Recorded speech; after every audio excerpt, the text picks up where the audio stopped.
evening from New York. The non-apology apology from the New York Post has appropriately had a non-impact impact. Our fifth story in the countdown, the protests continuing tonight both outside the headquarters of the right-wing tabloid's parent company, News Corp, and inside the newsroom itself, where even the gossip page is distancing itself from the controversy. All this as right-wing wingnut Alan Keyes is now warning that President Obama is, as you heard, a radical communist, a usurper who must be stopped or the United States will, quote, cease to exist. No, I'm not kidding. 1 month to the day after the inauguration, it seems that many still have not gotten used to the idea of Barack Obama as the 44th president of the United States. For a second straight night, protesters marching outside News Corp headquarters in Midtown Manhattan, presumably the kind of people the New York Post was referring to as having been offended by this cartoon that they took, according to the tabloid, as a depiction of President Obama as a thinly veiled expression of racism. In an editorial in today's paper, the Post heavy on the mea, light on the culpa. Quote, to those who were offended by the image, we apologize. However, there are some in the media and in public life who have had differences with the Post in the past, and they see the incident as an opportunity for payback. To them, no apology is due. In other words, if you always agree with us, we're sorry. If you've disagreed with us in the past, you obviously just hold a grudge about our wonderfulness. Alan Keyes' grudge, beaten 70-27 by Barack Obama in the 2004 Illinois Senate race, also one of 3,744 former MSNBC hosts.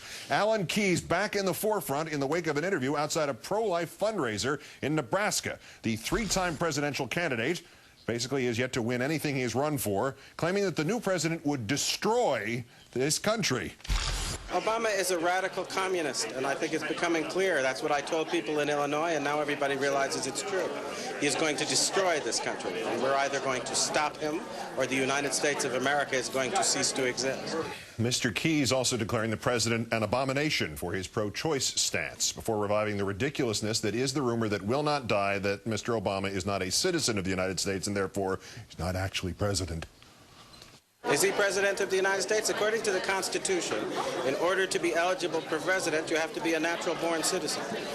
He has refused to provide proof that he is, in fact, a natural-born citizen, and his Kenyan relations say that he was born in Nairobi at a time when his mother was too young to transmit U.S. citizenship. So I'm not even sure he's president of the United States. No, that's not a laughing matter.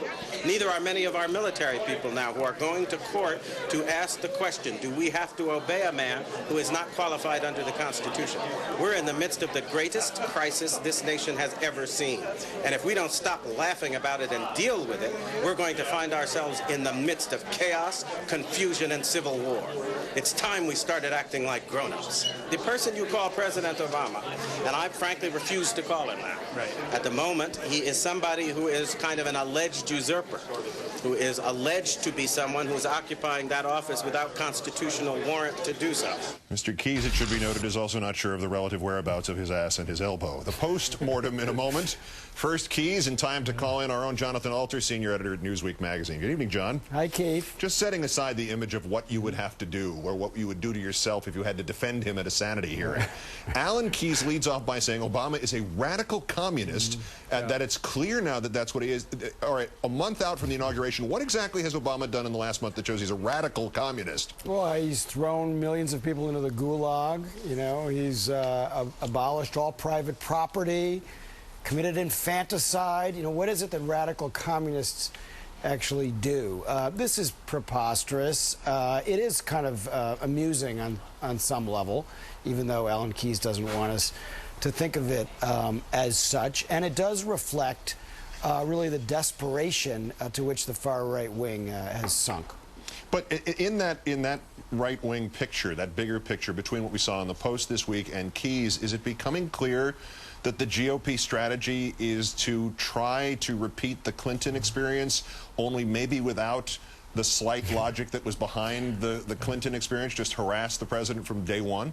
Yeah, you remember back in 1993, they tried to say that Bill Clinton wasn't legitimately president of the United States. Now, he didn't have a majority. He had 49% in that 92 election. And so they had just a little bit more plausibility to say that the people didn't really vote for him. But in this case, clearly Obama, you know, has been confirmed by a majority. So the whole illegitimacy question is really even more preposterous. But they're trying to do what they did to Clinton starting in 1994, which is to take him out.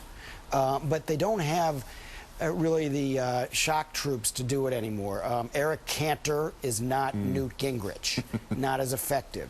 Alan Keyes doesn't have as much material to work with on Obama as some of those Arkansas folks did on Bill Clinton. They had some real skeletons in Clinton's closet that they could, then twist into saying that the Clintons killed people or whatever their idiocies led them to. They had more material to work with. In Obama's case, there is no material to work with, so they have to make it up entirely, which makes them seem even more pathetic. But as long as you feed that community that is looking for some excuse to question the legitimacy of a presidency, have you not to some degree done your job? I mean, has Alan Keyes not to some degree done his job in this? Well, I don't really think so, because I think it just sort of makes him and the other the other Obama critics look ridiculous, and so that doesn't really, help their cause in the debate. They are a party that is out of ideas, so they have to resort to these lies, about the fact that he's not a citizen. This came up during the campaign, Keith, and the Obama campaign actually posted his birth certificate from a Hawaii hospital online.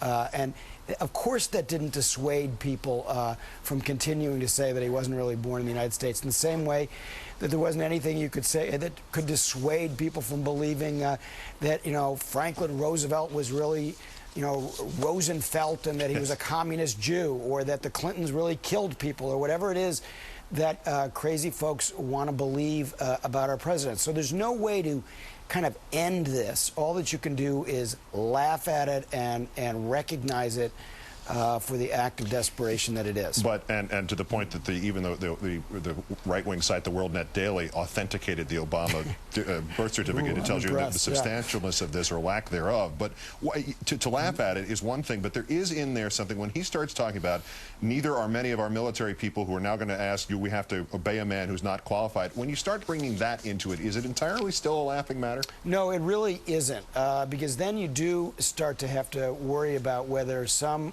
crazy folks might decide that they don't have to obey the commander-in-chief. And you do have to start to worry about whether he might get across that line into incitement, where some people might, suggest that the Secret Service should protect him from some of the loonier extremes. When they start saying that he must be stopped, I'm not quite sure what that means, but you're right, it's not a laughing matter. Jonathan Alter of MSNBC and Newsweek, of course. As always, John, great thanks. Have a great weekend. Thanks, Keith. Meanwhile, back to